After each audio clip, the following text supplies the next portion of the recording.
Assalamualaikum warahmatullahi wabarakatuh. Teman-teman, perkenalkan kami dari kelompok 5 yang beranggotakan saya sendiri, Ilham Setiawan, Suhaibatul Aslamiyah, Usilawati, Rahmania, dan Sri Wahyuni.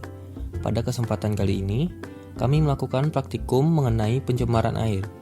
Dan untuk alat dan bahan yang diperlukan sebelum memulai kegiatan, yang pertama ada 3 gelas pop ice, air bersih, 6 ekor ikan kecil, kertas atau stiker lainnya, deterjen cair, stopwatch, dan alat tulis. Tujuan praktikum kita kali ini yaitu untuk mengetahui dampak dari pencemaran air. Selanjutnya, kita siapkan 3 gelas pop ice dan letakkan di permukaan yang datar. Lalu berilah label A, B, dan C pada gelas pop ice tersebut. Setelah itu, tuanglah air bersih sebanyak 3/4 bagian gelas ke dalam masing-masing gelas A, B, dan C. Hati-hati ya, jangan sampai tumpah.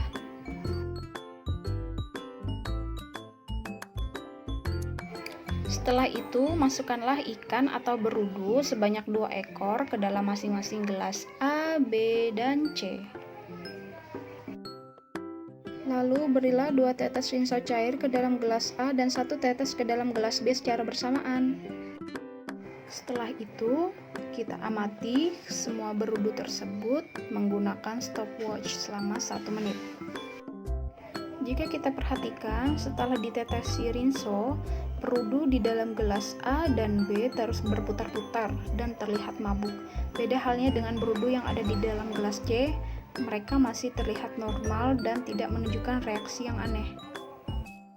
Sekarang kita lanjutkan pengamatan di menit kedua. Seperti yang kita lihat, berudu di gelas A masih berputar-putar dan terlihat mabuk. Nah, kalau yang di gelas B sesekali saja berputar-putar, tetapi lebih cenderung diam di dasar gelas. Untuk berudu yang di gelas C masih terlihat sama seperti sebelumnya ya.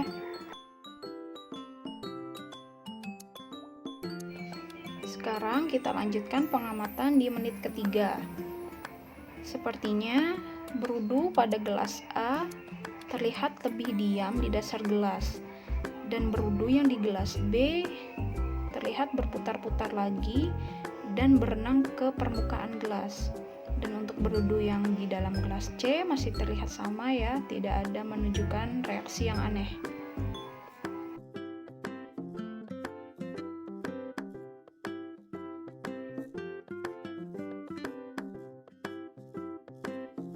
Sekarang mari kita lihat kondisi berudu 6 menit setelah ditetesi rinso cair. Ketika kami mencoba menggerakkan gelas agar berudu tersebut bergerak, hanya berudu yang ada pada gelas C saja yang ikut bergerak. Tidak halnya pada berudu yang ada di gelas A maupun yang di gelas B. Kira-kira mengapa ya berudu dalam gelas A dan B tidak bergerak? Semua berudu yang terdapat dalam gelas A dan B ternyata sudah mati loh. Hal ini terjadi karena air telah tercemar oleh larutan rinso atau deterjen. Nah, air yang telah tercemar ini biasanya memiliki warna yang berbeda dari air yang biasanya. Coba deh kalian perhatikan. Warna air pada gelas A dan B itu berbeda dengan warna air yang pada gelas C. Ekosistem air yang tercemar oleh larutan deterjen seperti rinso itu mengandung bahan-bahan kimia yang dapat menyebabkan kematian makhluk hidup yang ada di dalam air dalam waktu yang singkat. Nah, air yang tercemar ini dapat merusak keseimbangan ekosistem dan membuat spesies ikan maupun biota yang lain itu punah sehingga menurunkan jumlah keanekaragaman ekosistem air.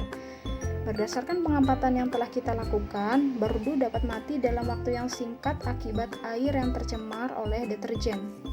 Semakin tinggi konsentrasi kimia yang terkandung dalam air, maka semakin cepat pula makhluk hidup yang berada pada air akan mati. Seperti berudu dalam gelas A yang diberi 2 tetes larutan deterjen. Bahkan di menit ketiga pun kedua berudu terlihat sudah tidak ada pergerakan dan akhirnya mati karena air sudah tercemar oleh larutan deterjen. Begitupun dengan berudu yang berada dalam gelas B. Tidak lama setelah berudu dalam gelas A diam, Kedua berudu dalam gelas B pun mati karena air sudah tercemar dan diberi setetes larutan deterjen sebelumnya. Beda halnya dengan berudu yang berada pada gelas C. Keduanya masih hidup karena berada dalam air yang bersih.